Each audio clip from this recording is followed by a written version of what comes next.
après cette conférence, si vous est possible, pour ceux qui ne l'auraient pas fait, d'aller émarger. Ça se passe à l'entrée du manège, c'est-à-dire le bâtiment qui est juste en face, là où il y a les stands. Donc votre nom, votre prénom et vos coordonnées professionnelles, de toute façon à ce qu'on tienne nous nos statistiques. Juste après cette conférence, vous aurez la possibilité de vous restaurer auprès du food truck qui est juste à l'entrée, qui s'appelle la Cocotte Mobile. Et puis voilà, je crois que j'ai un petit peu tout dit là sur l'aspect pratico-pratique. Je vais laisser la parole à Madame Colette Hieck pour le mot d'accueil. Bonjour à tous et je suis très heureuse de vous accueillir au nom du maire de Volpénil dans cet ensemble culturel que nous appelons la Ferme des Jeux. Je sais que beaucoup d'entre vous le connaissent déjà. Il y a déjà eu, en effet, en dehors des aspects culturels, de nombreuses conférences, colloques, manifestations diverses.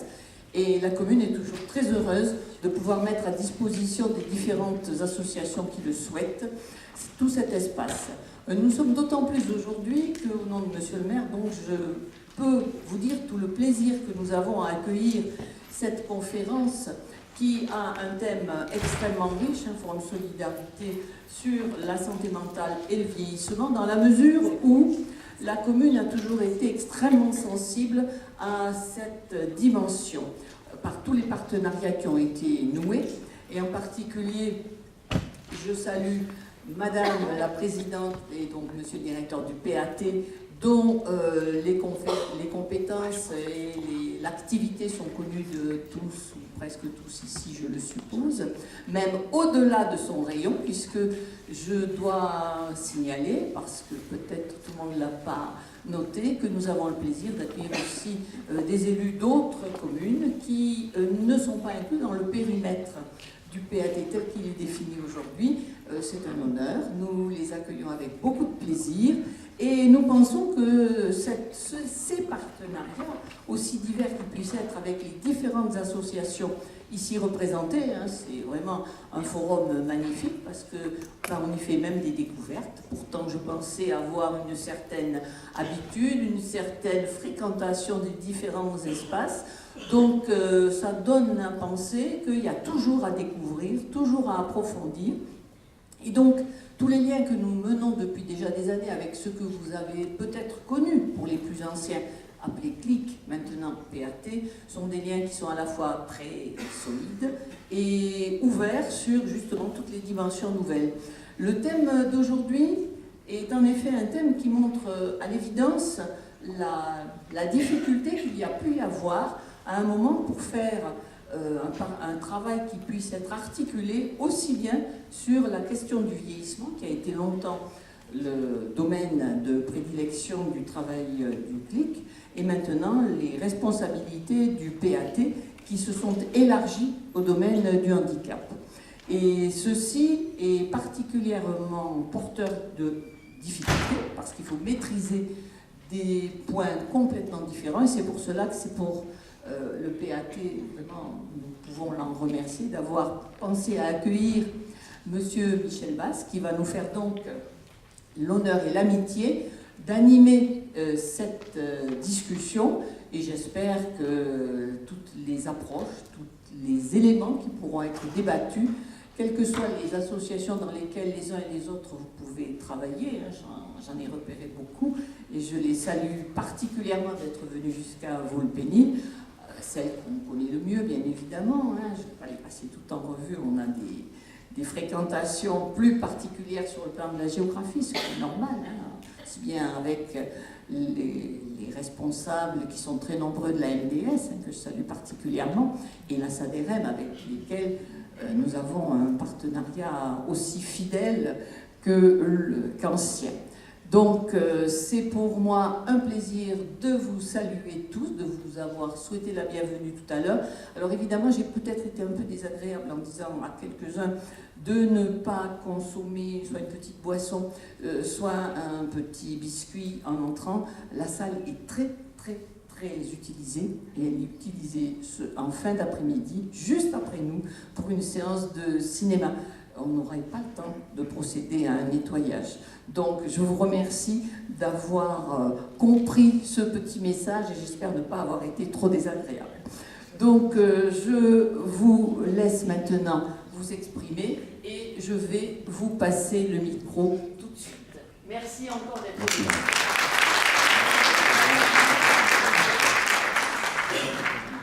Bonjour, je suis David Lepage, responsable du service d'accompagnement médico-social de la CDRM à Melun.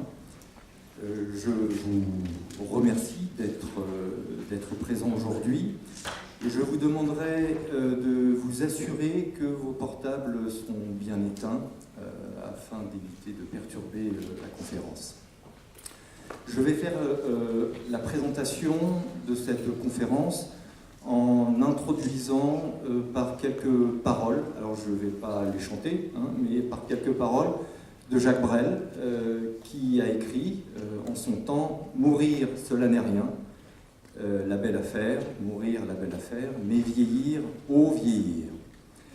Alors tous autant que nous sommes dans cette aimable assemblée, nous savons qu'un jour, notre vie va s'arrêter. Ça commence comme ça. En revanche, ce que nous ne savons pas, c'est ni où, ni quand, ni comment. Et en attendant, nous vieillissons. Mais où serons-nous et comment serons-nous lorsque nous serons très vieux? Dans un EHPAD, où les effectifs sont revus à la baisse par souci économique, ce que nous révèle une enquête du monde diplomatique de ce mois-ci, qui s'intitule « Vieillesse en détresse dans les EHPAD ». Nous serons à domicile, entourés, seuls, valides, grabataires. Autant de questions qui peuvent légitimement nous préoccuper et agiter nos conversations familiales. Mais dans une société qui exhorte au jeunisme, à l'efficacité, à la productivité, à l'immédiateté, à se dépenser en pensant moins et en dépensant plus, quelle place peut y occuper la vieillesse, synonyme de lenteur et d'obsolescence? Et comment peut-on y espérer vieillir et mourir dignement? Et quid des personnes qui souffrent d'une pathologie mentale, qui avec l'âge sont de plus en plus dans l'isolement et le retrait affectif, et pour lesquelles nous connaissons les difficultés, lorsque la personne arrive de moins en moins à se débrouiller seule, à entrer, on parle d'admission dans ces cas-là, dans un établissement, du simple fait qu'elle ait un passé en psychiatrie. Dans cette exaltation du marché, dans la manière dont l'humain est phagocyté par une idéologie technocratique, qu'en est-il de ce moment particulier où le soignant et même le travailleur social avaient le temps d'écouter le patient usagé, alors mieux dit la personne, aussi délirante, hallucinée et aussi vieille soit-elle? En 1963, Michel Foucault a écrit un livre qui s'appelle « Naissance de la clinique ». C'était 2 ans après l'histoire de la folie et 10 ans avant ses cours au Collège de France sur le pouvoir psychiatrique. Ce qu'on peut apprécier dans le travail de Foucault, c'est que sans cesse, il nous rappelle que nous construisons la société dans laquelle on évolue et qu'elle résulte davantage du choix que d'une sorte de fatalité historique. Le regard de la médecine moderne sur le fait pathologique relève d'un choix politique au sens de la manière d'organiser la société, de la gouverner, et que sous couvert de l'avènement clinique se met en place une médicalisation du social. Beaucoup plus tard, en 2009, un collectif du centre Georges Canguilhem rédige un ouvrage qui se questionne sur la fin du travail clinique. Ça s'appelle « La mort de la clinique » avec un point d'interrogation. Dans ce livre est défendue l'idée que la clinique est au cœur de la pratique médicale, mais que la déshumanisation du processus médical contrevient à une prise en charge satisfaisante du patient. Aujourd'hui, nous avons le plaisir de recevoir le docteur Michel Basse, sociologue et médecin, dont le dernier ouvrage, que j'ai ici, qui s'appelle « Mort de la clinique », se pose comme un constat et une affirmation. L'interrogation a disparu. Là, je pose la question, est-ce que l'espoir aussi? Au début de son livre, comme en guise d'avertissement, une citation liminaire d'Hannah Arendt qui nous enjoint de poursuivre nos efforts à penser le monde, à penser nos actes, à nous penser, et j'ajouterai pour ma part, à nous penser en société dans toutes les étapes de l'humain. Je vais m'arrêter là, c'est pour ça d'ailleurs que j'écris, parce que j'ai des collègues dans la salle qui savent très bien que si j'écris pas un texte, là, au niveau de la parole, le docteur Michel Basse aurait très peu de temps. Donc, docteur, j'arrête là et je vous laisse la parole pour pour ce sujet, donc santé mentale et vieillissement. Merci beaucoup.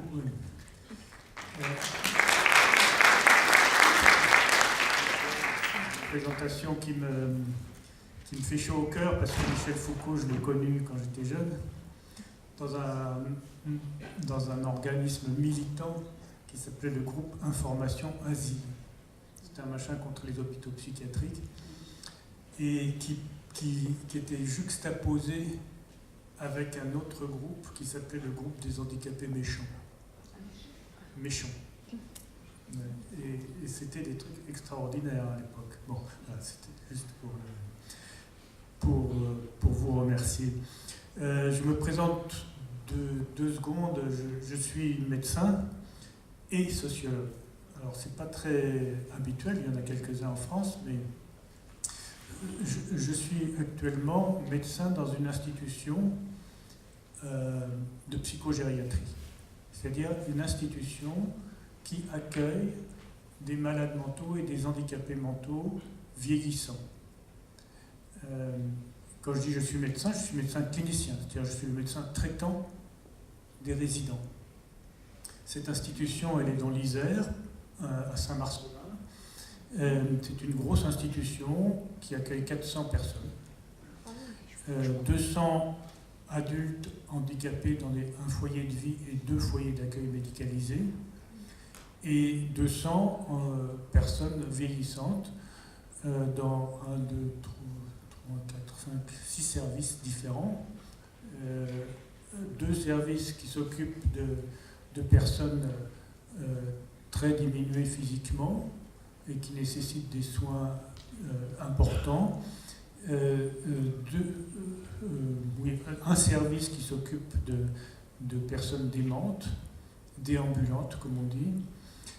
Un service qui s'occupe de handicapés mentaux et malades mentaux encore très valides. Et un autre service qui s'occupe de ces mêmes personnes, mais un peu moins valides.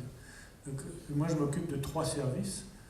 Les 3 services étant pour des personnes handicapées mentales et malades mentales. Donc, un service de gens très handicapés physiques, le service des gens à peu près valides, mais quand même qui commencent à diminuer, après 65 ans, disons, et puis le service des déments déambulants. Ça me fait environ 120 personnes dont je m'occupe tous les jours. Voilà, dans l'Isère, il n'y a que 2 institutions à accueillir en dehors de l'hôpital psychiatrique des malades mentaux vieillissants. La nôtre et puis une autre dans le Nord-Isère. Ça veut dire que pour toutes ces personnes qui atteignent l'âge de 60 ans, il n'y a pas de solution. Essayez donc de faire une demande d'admission en EHPAD classique pour quelqu'un qui souffre de troubles mentaux, eh bien, il ne sera jamais sur la liste d'attente. Et j'ai été, avant d'être dans cette institution, médecin coordinateur en EHPAD, et je sais vraiment de quoi je parle. Donc, il y a un vrai souci. Le souci avec la pathologie mentale commence très tôt dans la vie. J'ai été auparavant de m'occuper de la vieillesse, je m'occupais de l'enfance, j'étais en particulier directeur de la PMI d'aide sociale à l'enfance du département de la Drôme. Et la question des pathologies mentales, de la souffrance psychique des enfants et des parents était déjà une question très très centrale à notre action. Voilà.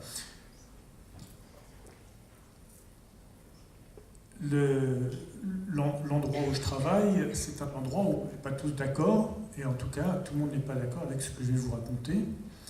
Mais ce que je vais vous raconter, c'est le point de vue d'un sociologue sur sa pratique médicale. Voilà. Est-ce que c'est possible ? Ben, vous allez voir. Une partie de ce que je vais vous dire est donc écrit dans mon dernier bouquin qui s'appelle Mort de la clinique. Le sous-titre, c'est « Analyse de la fracture du système de santé ». En particulier, un chapitre sur les EHPAD et un chapitre sur la santé mentale et le vieillissement. 3 grands points sur lesquels je vais insister. Un point que j'ai intitulé « Dynamique sociale liée au vieillissement ». Une des insertions de plus, point d'interrogation. Je parlerai aussi un peu plus tard, ne m'embrouille pas dans les titres, sinon c'est vous qui allez vous embrouiller. Donc un deuxième point qui serait accompagné vers les soins, mais quels soins? Et je conclurai en disant, en vous racontant comment est-ce que j'essaye de me débrouiller avec tout ça dans ma pratique quotidienne. Alors, premier point, la dynamique sociale liée au vieillissement, une des insertions de plus, point d'interrogation. Je vous rappelle qu'on est vieux en France à partir de 60 ans. C'est l'âge légal de la vieillesse. Alors, je préfère parler de vieux que de personnes âgées, c'est moins euphémisant. On est vieux à 60 ans, par exemple. À 60 ans, quand vous prenez un billet de train, vous changez de catégorie. Hein? Avant, vous étiez dans les 25-59, et puis ensuite, vous êtes dans les 60 et plus. Vous avez le droit à la carte de réduction senior. Ça fait un coup, hein, je peux vous le dire. Un coup en moins, mais un coup au moral. Tout d'un coup, on ne clique pas la même chose sur... Bon. Donc, à partir de 60 ans, légalement, on peut être hébergé dans un EHPAD. EHPAD, établissement d'hébergement pour personnes âgées dépendantes. Ça veut dire qu'aujourd'hui, je m'occupe de gens qui sont plus jeunes que moi. Et ça aussi, ça fait un drôle d'effet. Ça fait un drôle d'effet, non pas parce que je me sens mieux, mais parce que je me dis il y a quand même des inégalités de destin assez terribles dans la vie. Et que, effectivement, il y a des gens qui, à 60 ans, sont très usés par la vie, très vieux, très diminués, alors que d'autres, à 60, 70, 80 ans, sont encore très valides. Juste un point comme ça, c'est l'âge moyen d'entrée en EHPAD aujourd'hui en France, c'est 85 ans. Mais dans mon établissement, c'est 65. Vous voyez, il y a 20 ans de différence de qualité de vie entre des gens, disons, habituels, qui ne souffrent pas particulièrement de problèmes psychiques, et puis les gens qui ont été, au moins une partie de leur vie, en souffrance psychique. Alors, les EHPAD, c'est très bien, ça concerne environ 15% de la population âgée en France, c'est-à-dire que 85% habitent ailleurs, ce qui n'est pas sans poser de problème des deux côtés, puisqu'on rentre en EHPAD de plus en plus tard, et la rupture à l'entrée en EHPAD est d'autant plus violente. Si on choisissait, encore il y a une vingtaine ou une trentaine d'années, de rentrer en maison de retraite à 60, 65, 70 ans, de par sa propre volonté, avec ses amis, dans un petit village ou dans une petite ville, c'est pas la même chose qu'aujourd'hui, où on attend le maximum à son domicile, puisque les soins à domicile et l'accompagnement à domicile ont quand même largement fait des progrès depuis une vingtaine d'années. Mais en même temps, il y a un moment donné où ça n'est plus possible, et c'est une rupture violente. Cette rupture, c'est le fait qu'en entrant en EHPAD, une personne renonce à beaucoup de choses qui la définissaient en tant que personne. Par exemple, habiter chez soi, décider de son emploi du temps, décider de ce qu'on mange, composer sa vie sociale, aussi réduite était-elle au moment de l'entrée en EHPAD, au moment du placement, comme on dit avec des guillemets. Notez d'ailleurs ce terme, placement. Il signifie que la personne entrant en EHPAD ne déménage pas pour aller habiter ailleurs, je vais faire un jeu de mots, mais que le fait qu'elle déménage la contraint à être hébergée, à occuper une place. Entre habiter, verbe qui dénote un choix personnel, un parcours de vie, et être hébergé, vous noterez la forme passive de être hébergé. On passe d'un chez soi à un ailleurs collectif et impersonnel. C'est ce côté d'ailleurs collectif et impersonnel qui est contenu dans l'idée de établissement. Ce n'est pas des maisons, c'est des établissements. L'essentiel des revenus des gens passe alors dans le paiement de sa place en EHPAD. Je vous rappelle quand même que le coût supporté par les résidents est très important. Le coût moyen en France en 2017 de la place en EHPAD est de 1949 €, 1801 € pour les EHPAD publics et 2620 € pour les EHPAD privés. Ça représente environ 1,5 fois le revenu moyen des retraités qui est de 1284 € net en 2015. C'est donc un effort financier très important, tout d'un coup, qui est demandé aux gens, qui souvent résidaient chez eux dans des maisons ou des appartements qui leur appartenaient et qui ne leur coûtaient pas si cher que ça. Donc l'entrée en EHPAD, donc c'est les seuls établissements actuellement qui accueillent des seniors, hein, les maisons de retraite ont disparu petit à petit, s'accompagne d'une large perte d'autonomie organisationnelle comme financière. Ce constat doit s'analyser en les confrontant au discours habituel des institutions, corroboré par les recommandations de l'ANESM, l'Agence nationale pour l'évaluation du secteur médical et médico-social, imposée par la loi de mars 2002,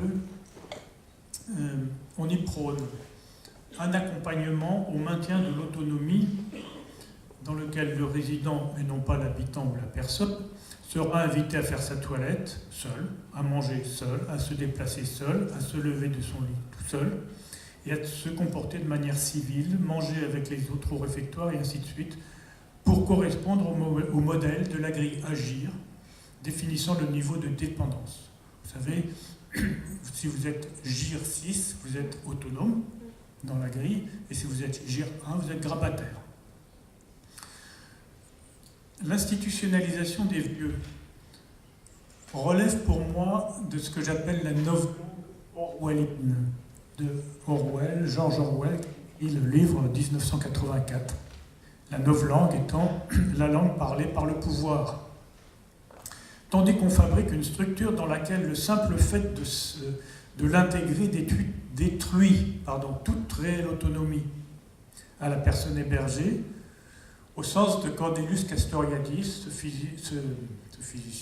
ce psychanalyste et philosophe qui avait expliqué que l'autonomie, ça vient de autonomos en grec, et qui est cette capacité de l'homme à définir ou à co-définir, à co-construire les règles de sa vie collective, bref, à fabriquer des lois.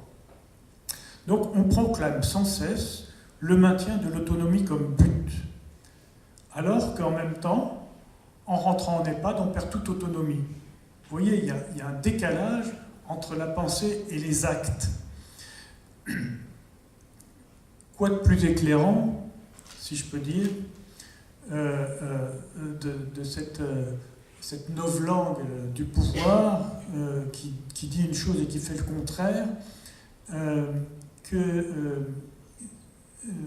cette désagrégation de langage qui permet de comprendre, selon moi, la perte de langage observée chez nombre de vieux, que cette destruction institutionnelle de langage perde jamais attribué à une réaction au non-sens de leur nouvelle vie, mais à un trouble de la personne.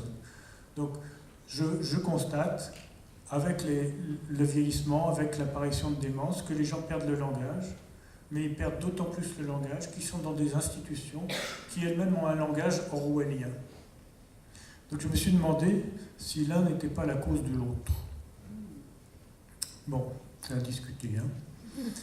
Hein. Je lisais récemment un livre très intéressant de cette femme qui est philosophe et rabbin, qui s'appelle Delphine Orviller, et qui dit que Elle essaie d'expliquer ce que c'est que... qu'est-ce qu'on a entendu, qu'est-ce que Moïse a entendu sur le mont Sinaï quand il est allé chercher l'étape de la loi. Et une des interprétations, c'est que en fait, il n'a rien entendu du tout là-haut. C'est juste un mythe. Ce qu'il a entendu, c'est un souffle. Un souffle qui est le premier mouvement du larynx, dit-elle, dans la prononciation, qui précède une voyelle au commencement d'un mot, et qui représente l'élément d'où provient chaque son articulé, et donc la simple possibilité de dire. Autrement dit, avec ces personnes vieillissantes qui perdent l'usage de langage, on a tendance à considérer qu'elles perdent l'usage de la parole et de la communication. Le simple fait de voir essayer de dire est déjà un langage. Et je trouve que c'est très éclairant quand on essaye de comprendre la perte de langage chez les personnes âgées. Voilà. Je voulais juste faire ce détour sur les EHPAD en général pour dire que c'est pas si simple que ça, les EHPAD. Il y aurait beaucoup à en dire, mais ce n'est pas mon sujet spécifique d'aujourd'hui, bien que la structure dans laquelle je travaille et qui accueille des personnes âgées, des personnes handicapées ou malades mentales vieillissantes, soit une structure EHPAD. Une structure EHPAD avec des lits fléchés handicap mental, mais une structure EHPAD. Alors, qu'est-ce qui se joue de particulier dans le vieillissement des malades et des handicapés mentaux ? Je vais parler de ce que je côtoie tous les jours, sans prétendre que ce tableau est univoque, c'est-à-dire qu'il n'y a pas d'autre chose qui se passe ailleurs. La presque totalité des résidents dont je m'occupe a passé toute ou partie de sa vie en institution. Quelques rares personnes ont vécu avec leurs parents jusqu'au décès de ces derniers, d'autres en famille d'accueil, mais la plupart ont vécu soit en lieu de vie, soit en foyer d'accueil médicalisé, soit à l'hôpital psychiatrique, et le plus souvent dans une combinaison de tout cela. Dans mon institution, une personne peut faire tout le parcours depuis l'âge de 18 ans. C'est pourquoi certains de mes patients sont là depuis 35 ou 40 ans. Ils connaissent mieux le coin que moi.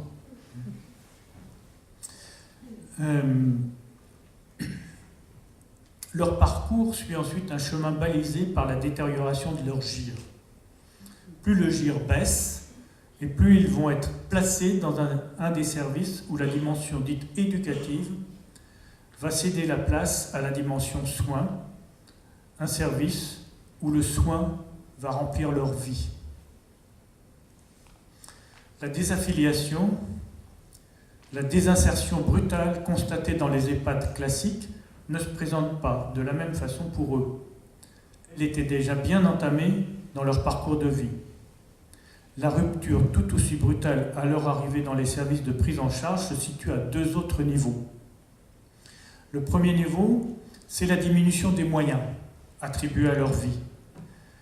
Même avec les lits identifiés handicap, en passant du monde du handicap au monde de la vieillesse, on passe à un niveau de ressources qui diminue d'un facteur 10 à peu près. C'est-à-dire que les ressources dont on dispose pour un adulte handicapé sont 10 fois plus importantes en moyenne que les ressources dont on dispose pour une personne âgée. Et ça, je pense qu'il faut le rappeler, non pas pour dire qu'on a trop d'argent dans le handicap, mais le contraire. Les voyages, les vacances, les sorties, les animations, les ateliers sont réduits sévèrement, voire arrêtés. On compte les sous. Deuxième niveau de rupture, pour les personnes qui arrivent dans ce genre de service, elles arrivent d'un lieu de vie dans un lieu qui ressemble à un hôpital. Un EHPAD, c'est un petit hôpital. C'est un établissement médicalisé.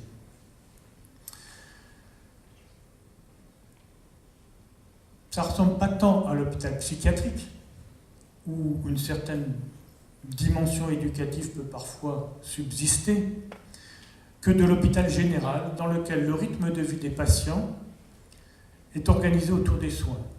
Le lever, la visite médicale, la distribution des médicaments, les soins au corps, toilettes, pansements, réglage des appareils techniques, repas, couchage, distribution des médicaments encore, repas, couchage, enfin, etc., etc. Le personnel des EHPAD n'est pas le même que le personnel des foyers de vie ou des lieux de vie. Le personnel des EHPAD n'a pas les mêmes compétences. D'éducateurs et d'auxiliaires médico-psychologiques, on passe à des infirmières et des aides-soignantes. Je parle au féminin. J'ai réussi à avoir 2 aides-soignants hommes dans le service. C'est rarissime.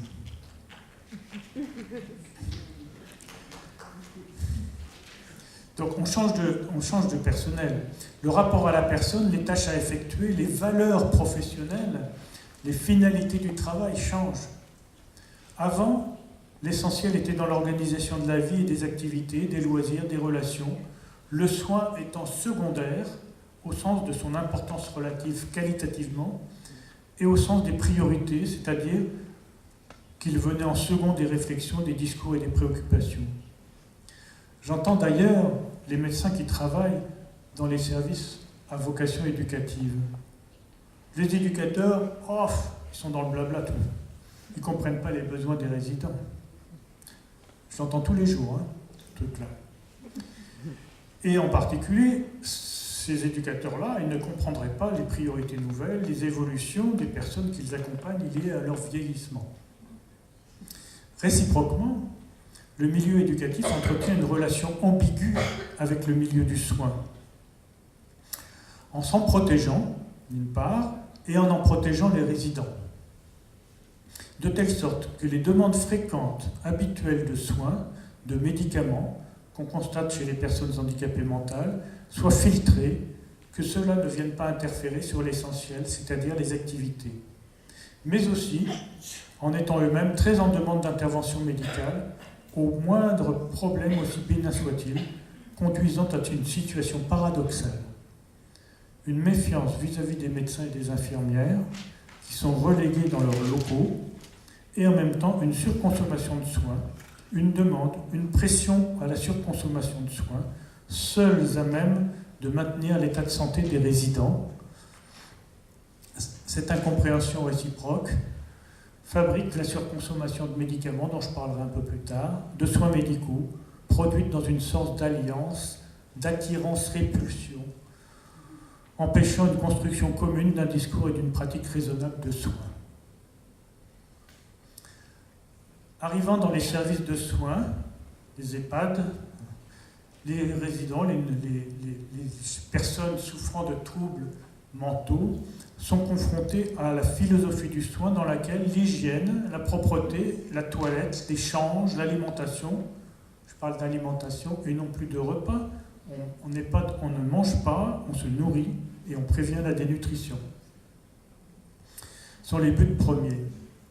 Ce n'est que dans de rares interstices des tâches soignantes que l'on peut s'arrêter quelques minutes dans la chambre de quelqu'un, ou s'asseoir à table avec eux et jouer aux cartes, voire, en bravant la fiche de poste et la liste des tâches protocolisées de la tournée, imaginer de sortir avec eux dehors.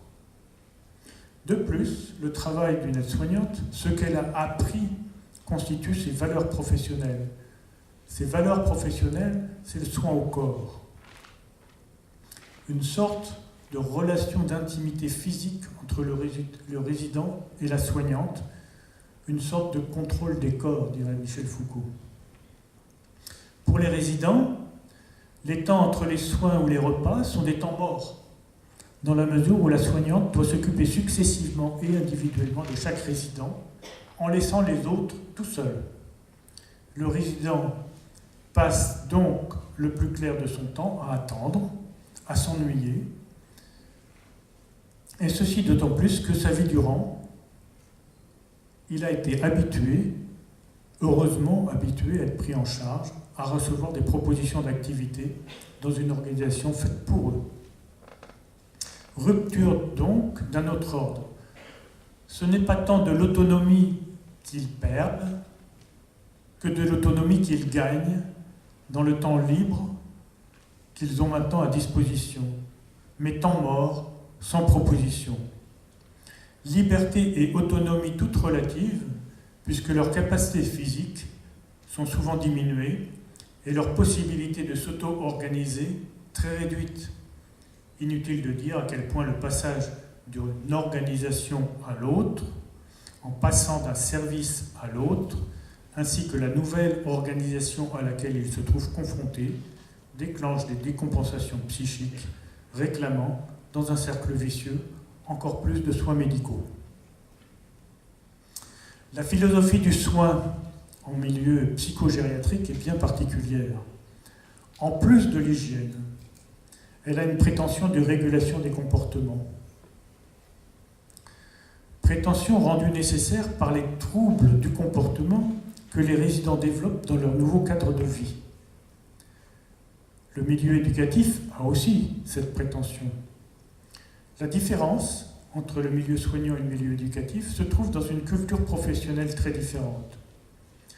Du côté des éducateurs, on éduque, si tant est, comme le rappelait Hannah Arendt dans Crise de la culture, qu'éduquer des adultes puisse signifier quelque chose. Sauf à penser que le handicap mental serait en quelque sorte une sorte d'enfance dont on ne pourrait sortir. Dans le milieu éducatif, ce n'est pas une critique que je fais du milieu éducatif, hein, c'est un constat, mais je suis plus proche du milieu éducatif que du milieu soignant finalement, dans ma tête. Dans le milieu éducatif, l'éducation repose encore le plus souvent sur un modèle anti-autoritaire. Anti-autoritaire ne signifie pas d'ailleurs renoncement à l'autorité. A contrario, dans le milieu des soins, la culture éducative est très réduite, s'en tenant à une sorte d'image internalisée de la relation parent-enfant comme modèle, dans lequel on exige du résident politesse, civilité, en contrepartie de sa propre bienveillance, de sa propre bientraitance. Le résident doit demander poliment, dire merci, ne pas crier et respecter les autres. Quand tel n'est pas le cas, on lui fait remarquer et éventuellement on le réprimande. Cela peut aller très loin et très fort. Comme récemment, dans mon service, une aide-soignante qui s'est mise à crier contre une résidente parce qu'elle n'arrêtait pas de gémir. En général, ce sont des remarques faites aux personnes comme si elles étaient capables de comprendre, de raisonner.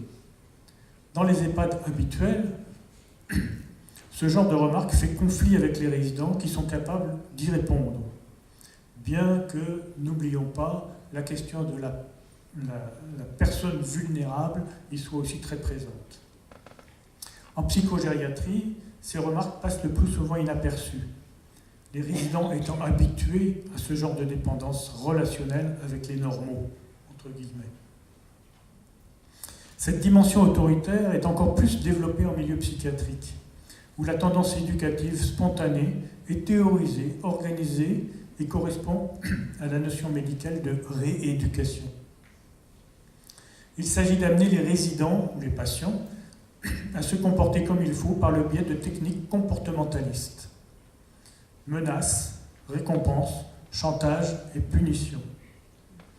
Ainsi, on peut subordonner la cigarette à la prise de la douche au moment prévu, supprimer une sortie si on a insulté un soignant, avoir le droit à une collation quand on a été inusuellement calme, être confiné en chambre en cas de manquement à l'autorité ou au règlement.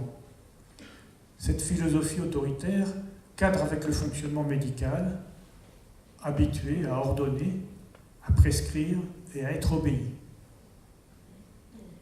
Nouvelle rupture donc pour les patients qui se retrouvent dans les services de psychogériatrie, qui retrouvent dans les services de psychogériatrie plus ou moins ce qu'ils ont vécu en hôpital psychiatrique.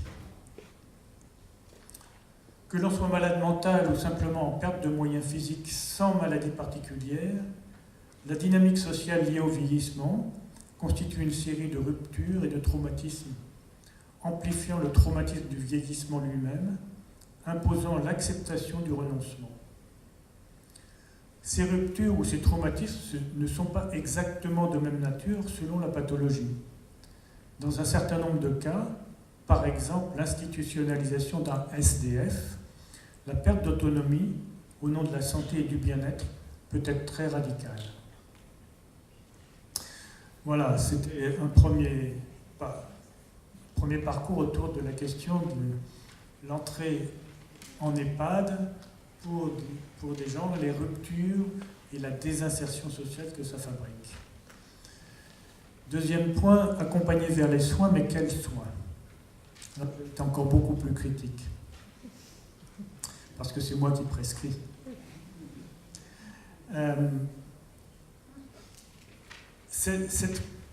Cette bizarre collusion entre milieu éducatif et milieu médical dont je parlais plus haut, cette bizarre collusion, ainsi que l'évolution technocratique de la médecine. Dans mon bouquin, je parle d'un vrai problème, cette évolution technocratique qui nous fait abandonner finalement l'idée qu'en face nous avons des êtres humains et non pas des ensembles de chiffres. Je répète sans cesse à mes collègues infirmières qu'on ne soigne pas des chiffres. Mais aujourd'hui, la tension artérielle, le cholestérol, et même un scanner c'est une image numérisée, c'est-à-dire que c'est un ensemble de chiffres, se mettent à la place de qu'est-ce qui arrive, de quoi souffre la personne. Si effectivement, malgré tout ça, malgré ce que je viens de dire, il faut pouvoir accompagner les personnes vers les soins. Elles en ont besoin. Mais il faut se poser sans cesse la question de la pertinence de ces soins, de la qualité et des principes qui les guident. Dans toute la période qui précède l'institutionnalisation en milieu médicalisé, le soin médical est quelque chose d'assez externe, utilisé comme dans la vie courante. Au nom de l'égalité entre les personnes handicapées et les autres, le soin et son accès libre est revendiqué, le soin étant considéré, sans autres examens, comme bon a priori, comme un droit positif. Cette collusion avec la médecine est une sorte de victoire de la médecine, qui réussit à s'imposer historiquement comme si elle était à l'origine de l'amélioration de la santé des populations. Petite digression que je n'ai pas développée dans mon texte.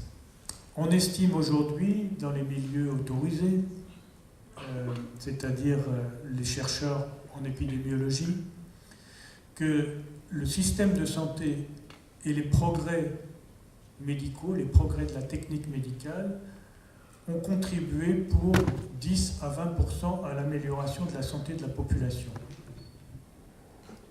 C'est tout. Ça veut dire que 80 à 85% des raisons qui font que nous sommes en meilleure santé, À mon âge, on était vieux il y a 50 ans. Aujourd'hui, on est encore un jeune futur retraité. 85% est lié à d'autres facteurs liés au travail, facteurs liés à l'environnement, à la nutrition, à l'alimentation, à l'habitat, un grand nombre de facteurs. On sait très bien aujourd'hui que les maladies infectieuses sont beaucoup moins fréquentes et beaucoup moins graves quand on est bien nourri. Mais les médecins continuent à dire d'ailleurs, au passage, que c'est grâce au vaccin qu'il y a moins de maladies infectieuses, ce qui est historiquement faux. Pas pour dire que les vaccins sont inutiles, mais pour relativiser les choses. Donc, voilà. Le système de santé, c'est important. Il vaut mieux être aujourd'hui soigné par un bon oncologue qu'il y a 30 ans. Les protocoles sont meilleurs, mais enfin, on ne guérit pas beaucoup plus. Donc, je reviens de ma digression. C'est pourquoi, si les inégalités devant la santé et la maladie doivent être justement combattues, les inégalités, deuxième digression, un ouvrier a une espérance de vie à 60 ans de 7 ans de moins qu'un cadre supérieur. C'est-à-dire que si on atteint l'âge de 60 ans, en étant ouvrier, on vivra 7 ans de moins en moyenne qu'un cadre supérieur. Il y a aussi une inégalité qui n'est pas vécue comme telle entre les hommes et les femmes, c'est-à-dire qu'un ouvrier, une ouvrière femme a la même espérance de vie à 60 ans. Non, une cadre.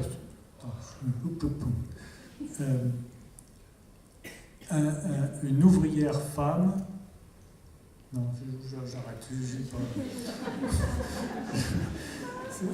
Je ne l'ai pas suffisamment bien dans ma tête, je vous le dirai tout à l'heure dans la discussion, ça reviendra. Bon, donc ce que je veux dire, c'est que donc on doit s'occuper des inégalités de santé. Et il est exact aussi que les populations en situation de vie très précaire consomment plutôt moins de soins que la moyenne, contrairement à ce qui se dit, malgré la CMU et la CMU complémentaire. Alors que dans les institutions, dans les foyers, dans les résidences qui accueillent des personnes, c'est pas tout à fait exact. On a plutôt tendance à consommer plus de soins qu'ailleurs. On a plutôt tendance à faire appel plus facilement à la médecine et aux spécialités médicales. Ce fait que petit à petit, la demande de soins dont je parle là finit par résulter d'une surinterprétation des besoins des résidents au nom du droit aux soins. Puisqu'il a droit aux soins, il faut lui en donner. Voilà ce que je suis en train de dire. Entraînant en miroir une adaptation des résidents eux-mêmes à ce besoin ressenti par leurs accompagnants. La demande, ce n'est pas simplement les professionnels, c'est aussi les gens. Dans une stratégie inconsciente, je mets stratégie entre guillemets puisqu'elle est inconsciente, les résidents finissent par présenter des symptômes d'ordre médical pour satisfaire aux besoins d'accès aux soins de leurs référents. Vous avez compris ça? Je dis dans une stratégie inconsciente, c'est-à-dire sans le vouloir explicitement, les gens finissent par fabriquer ou présenter des symptômes qui correspondent à ce que leurs référents envisagent pour leurs soins.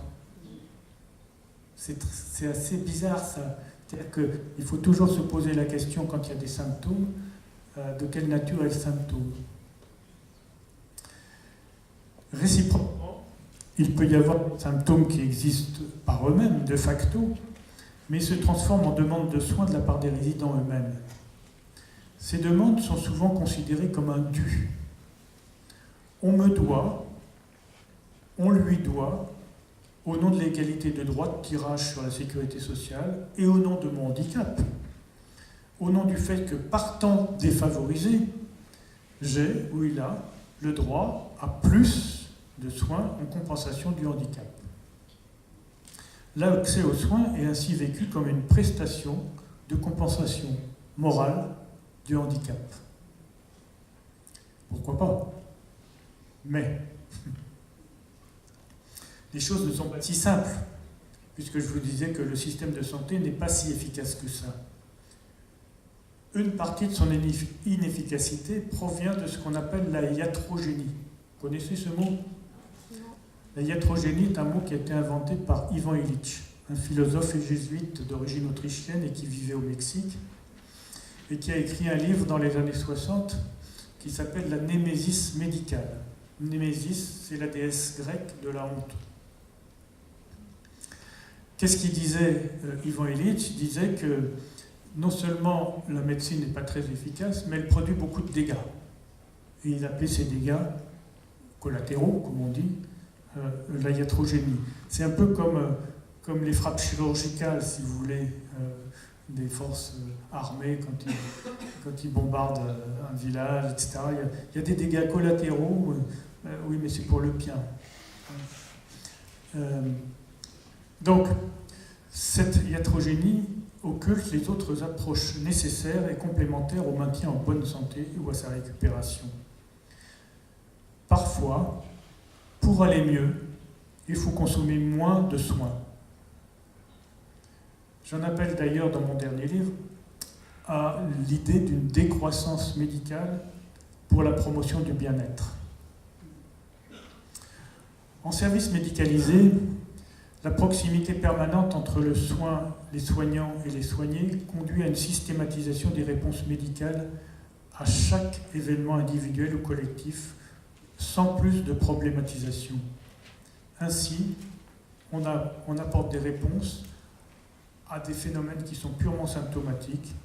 Les symptômes sont souvent considérés comme des suspects médicaux, nécessitant non pas une évaluation et une réponse clinique, mais une réponse technique et immédiate.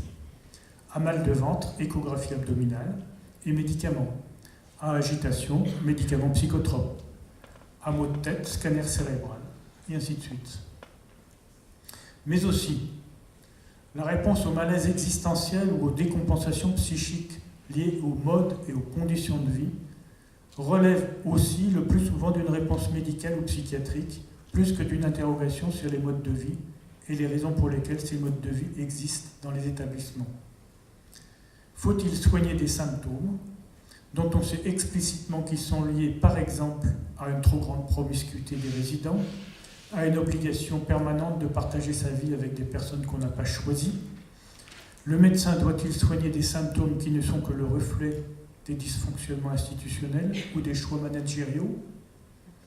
J'exposerai dans la dernière partie les choix que j'ai pu faire moi-même dans mes services et leurs conséquences en matière de santé des résidents, de confort de vie et de choix sur la réflexion entre le Q et le care. Donc je reviens sur la iatrogénie. Une histoire pour vous faire comprendre ce que ça signifie la iatrogénie, une histoire que je pense que vous connaissez tous. C'est une personne qui vit dans le foyer de vie de mon institution, dans lequel je ne suis pas médecin traitant, mais quand il y a une urgence, on m'appelle. Ce jour-là, c'est une femme d'une 50aine d'années qui n'a pas été à la depuis une semaine. Elle est donc constipée, voire on suspecte une occlusion intestinale. Donc, 3 jours avant, elle a été envoyée à l'hôpital, aux urgences, où on a dit vous êtes constipée, madame, il la renvoie immédiatement dans son foyer de vie. Et comme 3 jours après, elle n'a toujours pas été à la selle, on m'appelle en me disant il y a un problème, docteur, il faut lui donner quelque chose. Et donc, je commence par examiner cette dame. Bon, elle avait un peu mal au ventre, c'est vrai, mais, et ça c'est une chose qui est très très fréquente chez les soignants, dès que les gens sont constipés, on leur met des choses dans le derrière.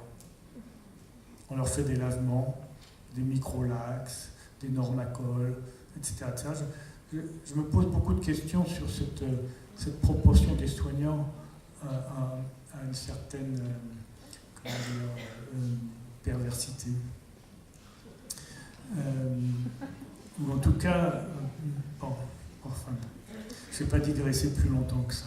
Donc cette personne, finalement, je ne vois pas de problème particulier clinique. Et je reviens dans le bureau de l'infirmière et je regarde son dossier médical. Je regarde son ordonnance. Alors, voilà son ordonnance à cette dame qui est une patiente schizophrène assez, j'allais dire, entre guillemets, banale. Elle a 4 neuroleptiques, 2 tranquillisants, un somnifère, 2 antidépresseurs, et pour que les effets de ces médicaments, en particulier des neuroleptiques, ne soient pas trop délétères, un correcteur qui s'appelle le lepticure. Si vous avez bien compté, ça fait 10 psychotropes. 10. Sur ces 10 psychotropes, il y en a 5 qu'on appelle les anticholinergiques. Excusez-moi, je suis un peu technique, mais je suis médecin. Anticholinergiques, ça veut dire qu'ils agissent sur le système nerveux autonome pour provoquer de la constipation, entre autres. Ça ne provoque pas que de la constipation, ça provoque aussi de la sécheresse de la bouche, ça provoque aussi un cœur qui s'accélère, ça provoque aussi de la confusion, des hallucinations.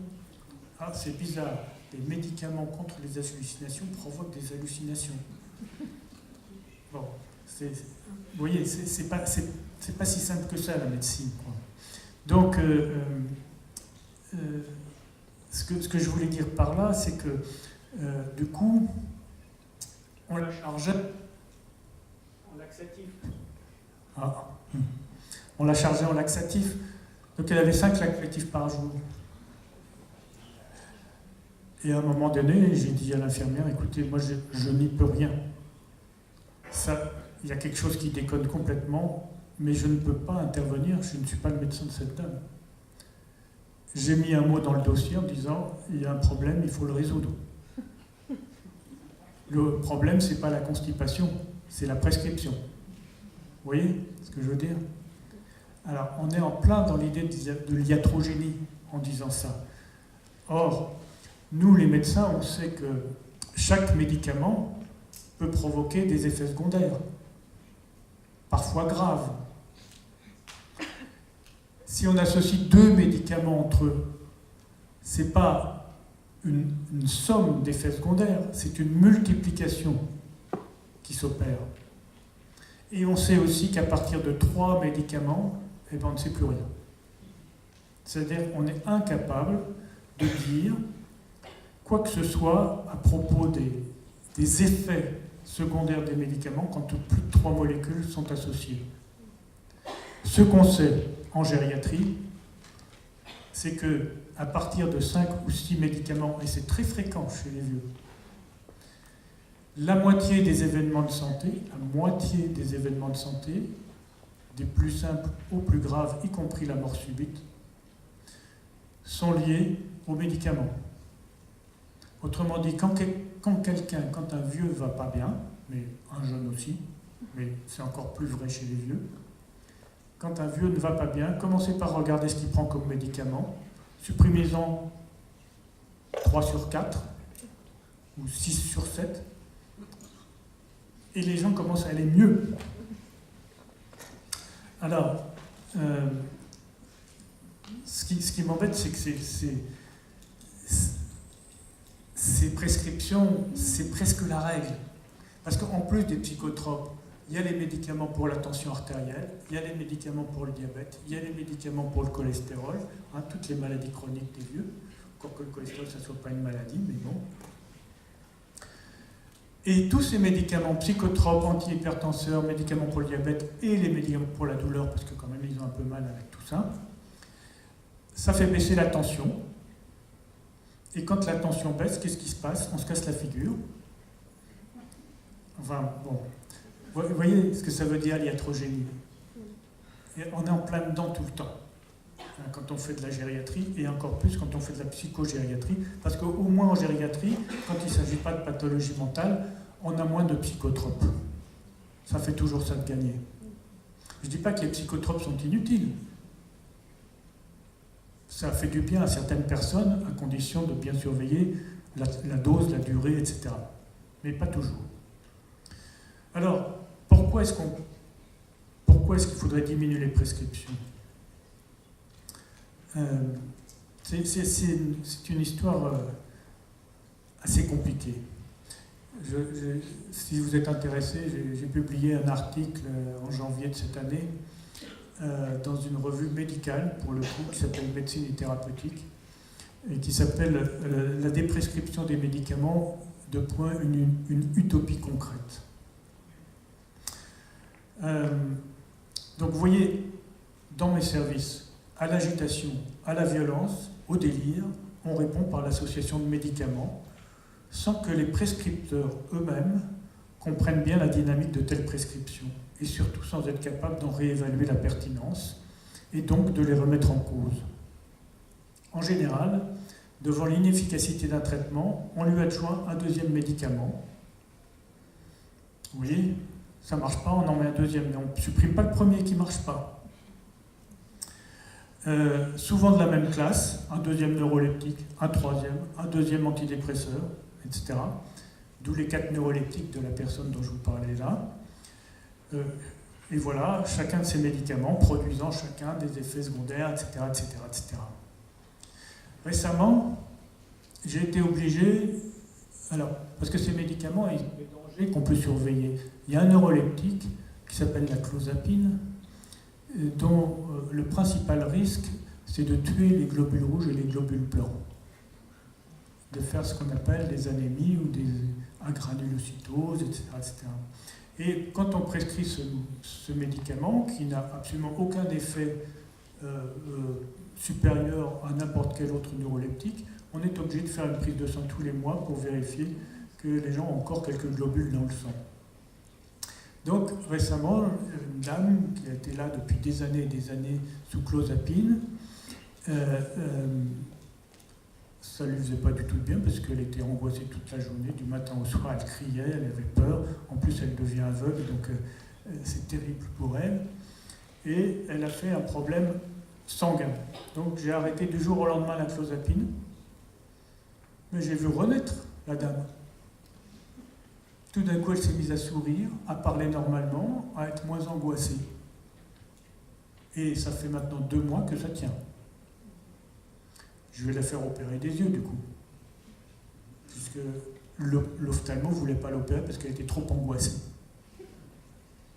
Donc on lui donnait encore plus de trucs pour la désangoisser. Elle était encore plus angoissée, puis on ne pouvait pas l'opérer. Du coup, elle avait encore plus peur pour ses yeux, etc. Donc on a interrompu ce cercle vicieux. Et à la fin du mois d'avril, elle se fait opérer des yeux. C'est très intéressant. Je ne sais pas si vous connaissez ce neurologue américain qui s'appelle Oliver Sacks, qui est mort l'année dernière, je crois. Il a écrit un livre qui s'appelle Un anthropologue sur Mars, ou La femme qui se prenait pour un chapeau aussi. Ou L'odeur du si bémol, Histoire des hallucinations. Dans un de ses bouquins, dans le bouquin Un anthropologue sur Mars, il parle d'un syndrome qui s'appelle le syndrome de la Tourette. Je ne sais pas si vous avez déjà entendu parler. C'est une maladie, disons, où les gens ont des brusques accès de violence verbale ou physique incontrôlables, mais en dehors des accès, ils sont parfaitement normaux. Donc dans le livre d'Oliver Sacks, il parle d'un chirurgien qui avait ce syndrome-là et qui pilotait son avion. Donc vous voyez, et un des médicaments qui permet d'alléger, de soulager, de diminuer la fréquence des crises, c'est un neuroleptique qui s'appelle l'halopéridol, Haldol, qui est actuellement le neuroleptique dit de référence. Raconte Oliver Sacks, c'est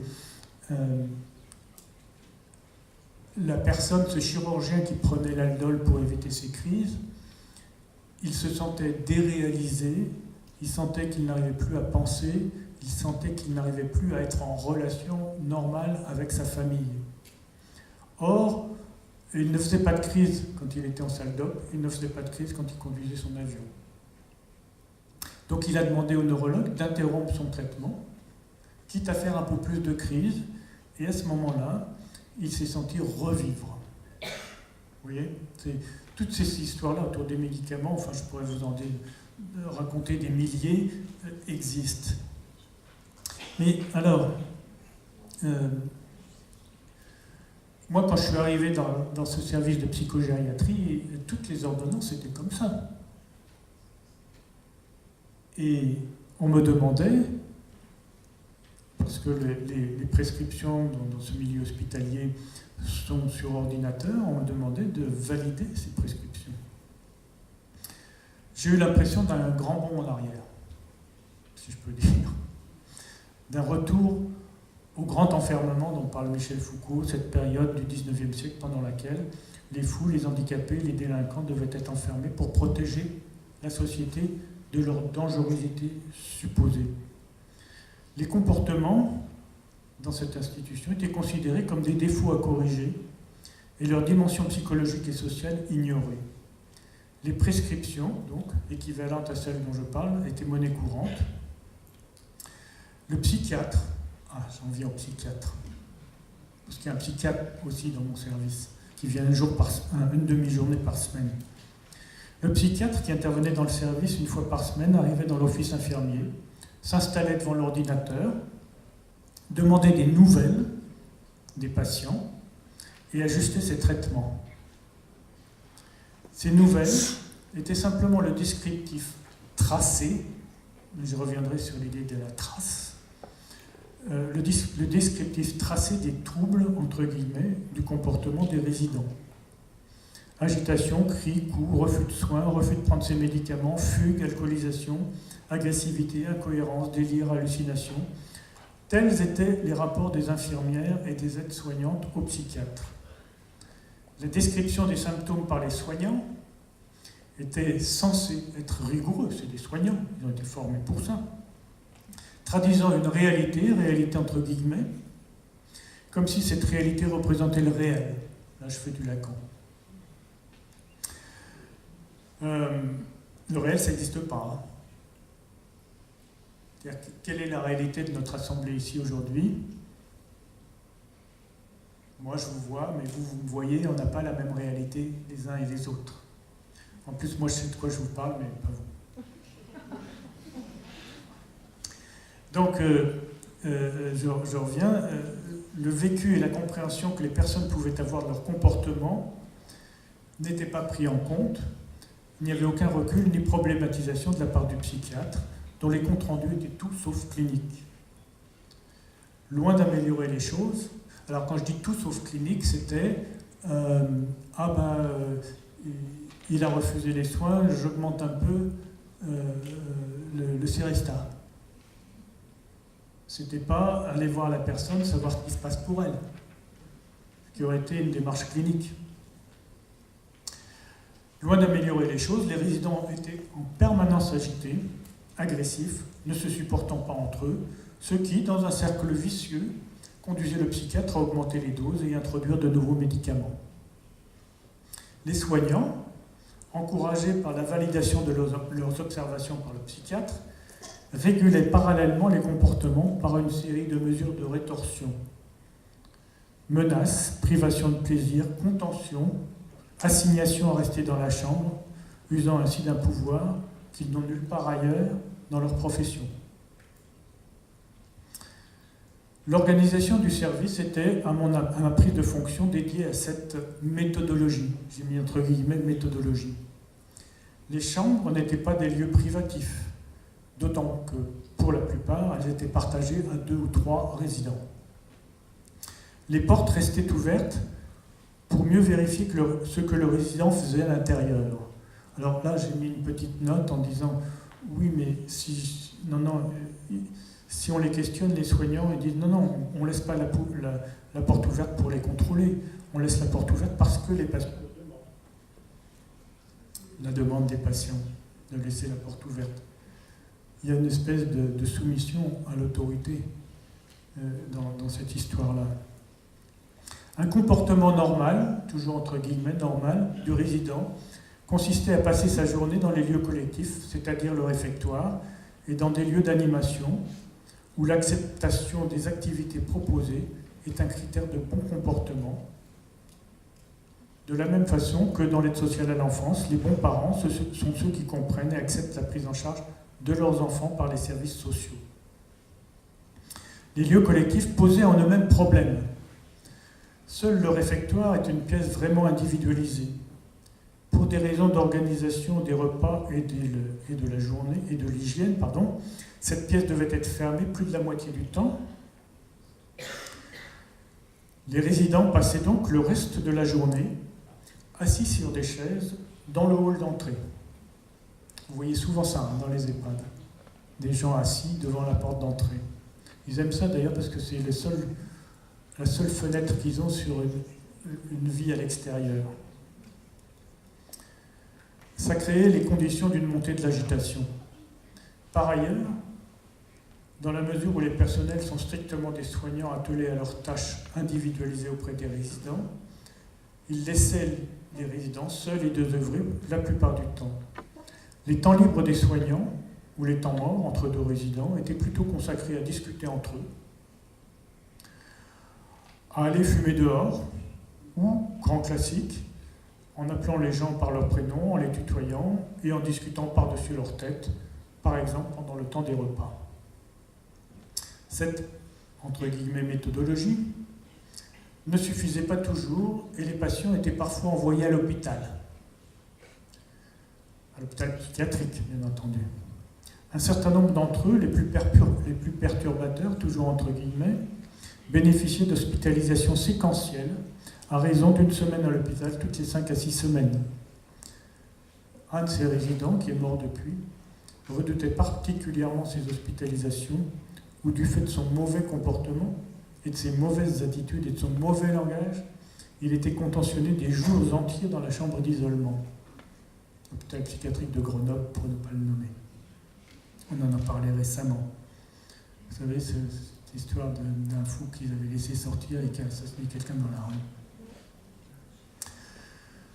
Ce manque de temps des soignants est renforcé par, vous connaissez, le New Public Management. Le New Public Management, le management des ressources humaines. Obligeant sans cesse à tracer tous les événements et les actions réalisées sur l'ordinateur et finissant par occuper les soignants 20 à 30% de leur temps. Je ne sais pas si vous avez la même expérience, mais aujourd'hui, presque un tiers du temps des soignants, c'est derrière l'ordinateur. La méthodologie de ces traces, la traçabilité, appelée transmission ciblée dans le langage infirmier, est clairement une méthodologie infirmière, issue pour sa part de la démarche d'immédiateté de la médecine. Dans la médecine, il existe une chaîne rationnelle qui s'appelle observation, examen, diagnostic, thérapeutique. C'est une obligation.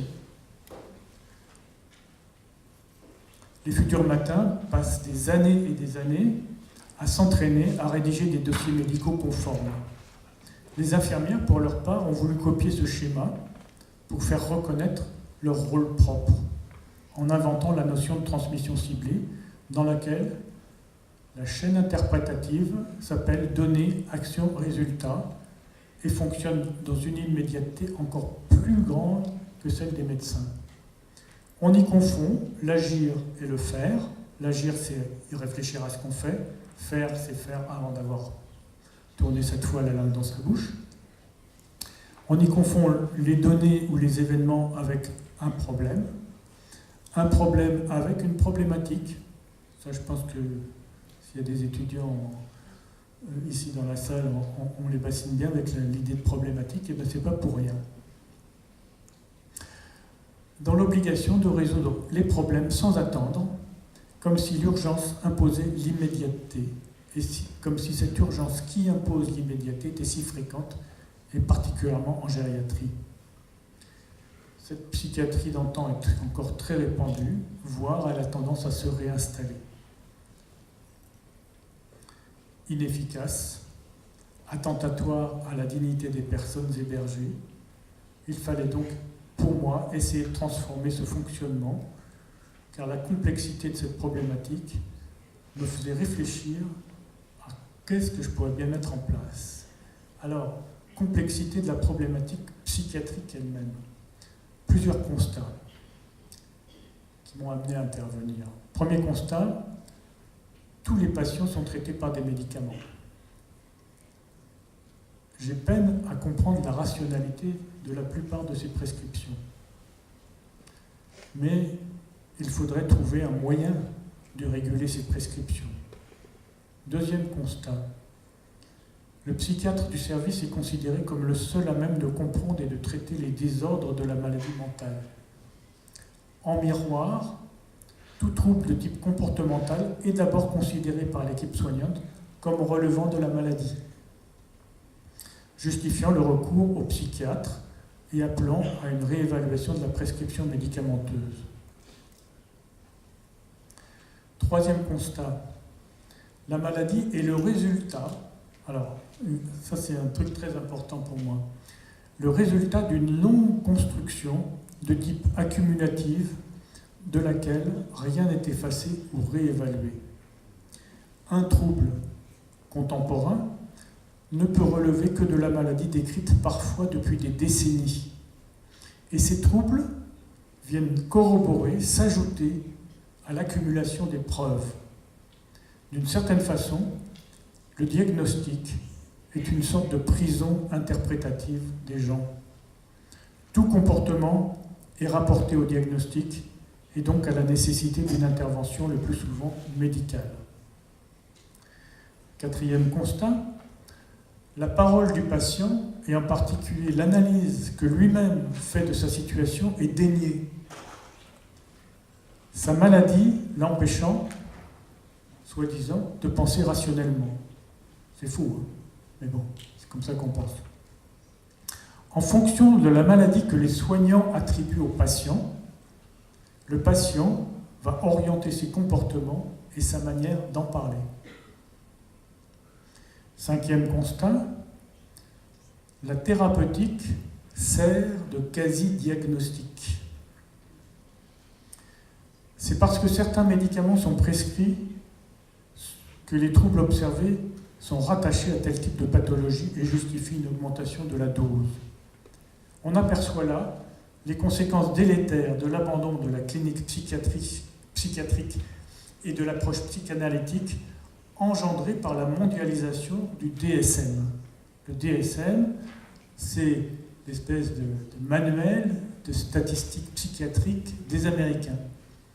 Or, ce manuel, c'est clairement une invention de l'industrie pharmaceutique. Donc, le DSM dans lequel les maladies sont définies, non pas cliniquement, mais en fonction de leur sensibilité aux médicaments censés atténuer les troubles de la pathologie. Ainsi, pour le DSM, une psychose est un état mental amélioré par les neuroleptiques. Le DSM, si on y réfléchit bien, n'est pas un outil, un manuel de psychiatrie, mais un outil du marketing de l'industrie pharmaceutique. Sixième et dernier constat, la maladie étant essentiellement un trouble du comportement, une déviance par rapport à un comportement socialement adapté, le rôle de la thérapeutique est essentiellement un rôle de contention. Contention du trouble. Personne ne pense que ces médicaments guérissent quoi que ce soit. La maladie mentale est mais la maladie mentale est considérée comme une maladie chronique, imposant de prendre quotidiennement des médicaments, comme l'hypertension artérielle ou le diabète. C'est pourquoi ce petit détour sur les constats sur la psychiatrie d'aujourd'hui m'amène à dire ce que dit Erving Goffman, le sociologue américain, pour qui l'institution est avant tout coercitive et la carrière morale du patient fatalement déterminée par l'institution. Dire l'institution ne suffit quand même pas. Encore du temps ?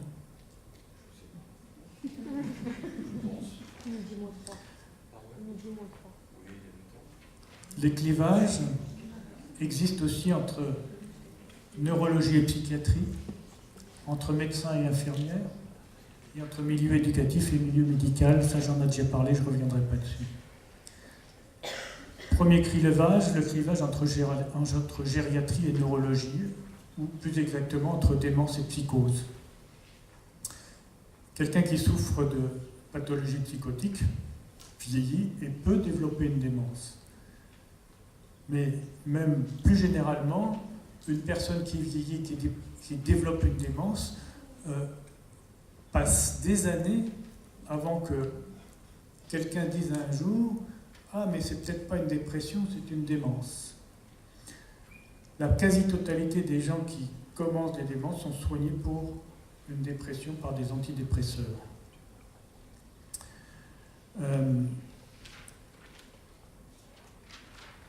Il y avait un clivage historique entre la neurologie et la psychiatrie, en particulier à l'hôpital de la Pitié-Salpêtrière à Paris, où est passé Freud en particulier. Aujourd'hui, les psychiatres ne s'occupent plus guère de la psychologie des profondeurs, de la causalité historique et socio-environnementale des troubles, Ils ont largement abandonné la psychanalyse et même la psychothérapie. Paradoxalement, c'est la neurologie, pourtant vieille discipline médicale, qui est le plus en difficulté. La neurologie ne propose pas de thérapeutique convaincante aux maladies qu'elle prend en charge, c'est-à-dire les maladies neurodégénératives. La démence, le Parkinson, la sclérose en plaques, les accidents vasculaires cérébraux, etc. Tandis que les psychiatres ont maintenant une pharmacologie importante, diversifiée, aussi diversifiée qu'en cardiologie, qui, si elle n'a qu'une efficacité modérée ou faible, apporte malgré tout plus de confort aux malades que les thérapeutiques neurologiques. Les médicaments apparus dans les années 90 pour traiter les démences, les anticholinestérasiques, sont si peu efficaces qu'ils ne sont plus remboursés par la sécurité sociale. On n'a plus rien pour les démences. Le fait que les psychiatres sont devenus des régulateurs pharmacologiques des déviances et que les neurologues soient impuissants à guérir a conduit à prescrire de nombreux psychotropes, antidépresseurs, neuroleptiques à des personnes souffrant de démence, voire à continuer de prescrire ces médicaments qui ont fait la preuve de leur dangerosité et de leur inefficacité dans la démence. L'équation est complexe. D'une part, on ne reconnaît pas ou on ne fait pas la preuve d'une démence, ou alors très tard, pour les porteurs de maladies mentales, mais on continue de les traiter avec des médicaments qui aggravent leur pronostic. On ne leur propose pas une organisation de vie leur permettant de diminuer leur angoisse et celle de leurs proches. On confond souvent les symptômes d'apparition des démences avec des pathologies mentales, je le disais. D'accord. Il y a aussi un clivage entre la gériatrie et la psychiatrie.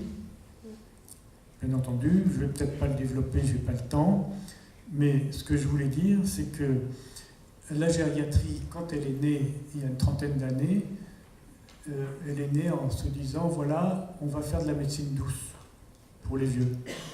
On va essayer de cesser d'être agressif. On va essayer de ne pas faire trop de iatrogénie. Donc vous voyez que quand on associe gériatrie à psychiatrie, c'est-à-dire psychogériatrie ou gérontopsychiatrie, l'idée, ça serait d'essayer de penser à réduire les prescriptions médicamenteuses et à réorganiser la vie des gens pour qu'ils aient moins besoin de médicaments. Malheureusement, comme toutes les autres disciplines médicales, la gériatrie vient de se faire reconnaître comme spécialité médicale. Avant, c'était une simple capacité. Et en tant que spécialité médicale, elle développe des sous-spécialités, donc la gérontopsychiatrie, l'oncogériatrie, pour les cancers, etc., dont le but, c'est de traiter les gens vieillissants le plus vieux possible, comme on traite les adultes moins vieux. Je pense que c'est une catastrophe. Alors que faire ? Je vais conclure avec ça. Qu'est-ce que j'ai fait ? Première chose, diminuer les prescriptions. En 4 ans, ça fait 4 ans que je suis dans mon service, le nombre de médicaments prescrits a été diminué d'un facteur 4. C'est-à-dire que les gens prennent 4 fois moins de médicaments aujourd'hui qu'il y a 4 ans. Ça n'a pas été sans mal. D'abord, j'ai essayé de discuter avec les infirmières pour les mettre dans le coup. Mais le boulot des infirmières, c'est pas de discuter des prescriptions. Ça relève de l'autorité du médecin. Le boulot des infirmières, c'est de distribuer les médicaments. Et donc, si je diminue les médicaments, je diminue leur boulot. Si je diminue leur boulot, il y a un risque qu'on supprime des postes. Donc, je n'étais pas très bien vu sur la question. Mais aussi, si je diminue les médicaments, c'est que je ne les connais pas bien. Donc je suis incompétent. Donc, dans un premier temps, le fait de diminuer les prescriptions était vécu par les infirmières et par les soignants en général comme une incompétence. Alors du coup, je me suis mis à diminuer moi-même les médicaments en m'aidant de recommandations de la revue Prescrire ou d'un mouvement qui s'appelle Slow Medicine. Alors c'était très intéressant. Dès l'instant où les soignants savaient que j'avais diminué un médicament, il y avait une augmentation des transmissions ciblées montrant des troubles du comportement. C'est très intéressant. Le contraire étant vrai, c'est-à-dire si je disais que j'avais augmenté un médicament, j'avais moins de traces. Dans un troisième temps, j'avais compris que finalement, le médicament ne traite pas tant le patient que l'institution et les soignants. J'avais compris que finalement, ces médicaments calmaient la peur des soignants, en particulier, ils calmaient l'idée qu'ils allaient se faire taper dessus si les gens étaient agités. Donc, ça a été un gros débat entre nous, qui a été favorisé par l'arrivée d'une cadre qui a accepté que les réunions de service se transforment en une sorte d'analyse de la pratique. Et on a travaillé sur l'approche institutionnaliste, de la psychiatrie institutionnelle de Jean Houry, pour qui il apparaît dérisoire de vouloir soigner les patients hospitalisés si l'institution elle-même est malade. On avait là un argument solide pour justifier la déprescription. Comme je vous l'ai décrite, mon institution était, et toujours d'ailleurs, bien malade. Deuxième chose dont on a beaucoup discuté de ce fait, c'est ces prescriptions, ces attitudes normatives, ces menaces, ces punitions. Alors ça a été interdit.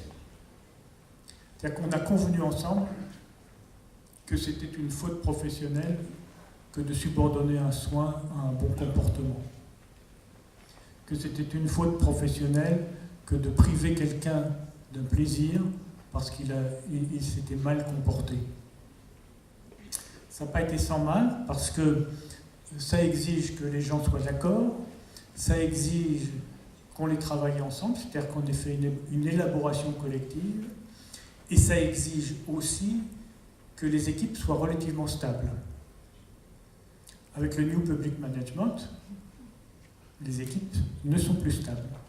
C'est-à-dire qu'en fait, et ça, il y a une nouvelle cadre supérieur et une nouvelle directrice générale qui sont arrivées depuis un an, c'en est fini de la stabilité des équipes et de la capacité à élaborer collectivement. Bon. Mais, malgré tout, j'ai demandé à ce que quand un nouveau soignant arrive dans le service, je puisse le voir avant qu'il prenne ses fonctions. Bon, ça ne marche pas à tous les coups. Troisième point, on a réintroduit l'idée du projet de la personne elle-même. Pour réintroduire l'idée de la personne elle-même, on a réintroduit l'idée qu'il fallait dépasser le soin pour aller vers le bien-être. Pour dépasser le soin pour aller vers le bien-être, il fallait que dans ces services de personnes âgées, il y ait d'autres personnels que des soignants. On a travaillé, j'ai travaillé avec la cadre qui était vraiment en harmonie avec moi, ainsi qu'avec la psychologue du service, pour remplacer certains postes d'aide-soignante par des postes d'AMP, et pour recruter un moniteur éducateur chargé de coordonner les AMP. Ça s'est très mal passé au début. Au début, la première AMP qui est arrivée dans le service est partie burn-outée. Burn-outée par ses collègues aides-soignantes, qui lui reprochaient d'occuper un poste et de ne pas faire le boulot. 4 ans après, on a à peu près moitié AMP, moitié aide-soignante, et les aides-soignantes se sont mises elles-mêmes à faire des sorties en ville avec les résidents. Donc on est passé d'une philosophie du soin à une philosophie plus globale du bien-être et de la santé. Dernier point, qui ne dépend pas de moi, mais on est en train de réhabiliter les locaux, et on a obtenu de travailler avec les architectes, ce qui n'a pas été le plus facile. Et on a réussi à travailler de telle sorte qu'il n'y ait plus de couloir tout droit, mais qu'il y ait plein de recoins.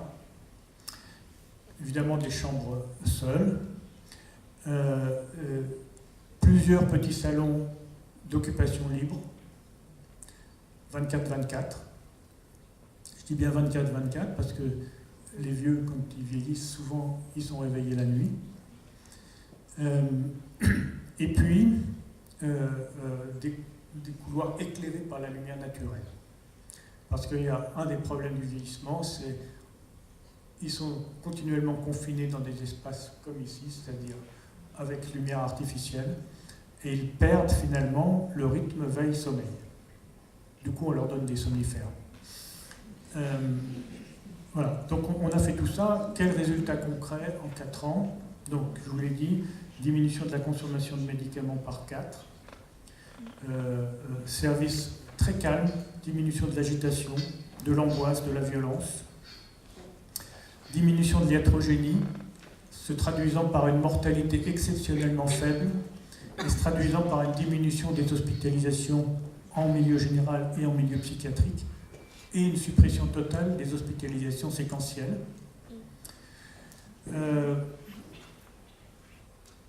Une meilleure santé, tant des résidents que des soignants. Donc beaucoup moins, par exemple, d'arrêt de travail pour mal de dos et autres. Et au finish, une meilleure ambiance générale. Donc c'est des petites choses, mais quand même des choses qui reposent sur l'analyse que j'ai essayé de vous développer d'un sociologue sur sa pratique de psychogériatrie. Je vous remercie. Merci.